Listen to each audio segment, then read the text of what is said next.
Bismillahirrahmanirrahim. Sa aking minamahal na Cotabatinos, Assalamualaikum warahmatullahi wabarakatuh. Ramadan Mubarak. Naway ang pinagpalang buwan ng pag-aayon ay mabigay sa atin ng panibagong lakas, malalim na inspirasyon at mas matinong pagkikipag-ugnaya kay Allah Subhanahu wa Ta'ala.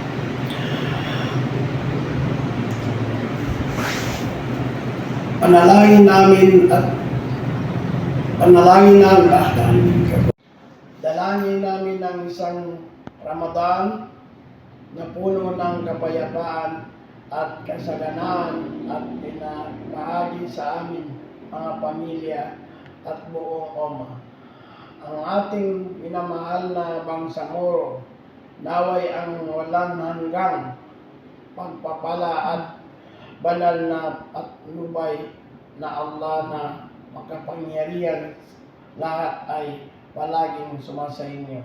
Pagbati mula kay Honorable Tong Kayak ng Tamantaka for Cotabato City. Maraming salamat sa inyong lahat. Wassalamualaikum warahmatullahi wabarakatuh.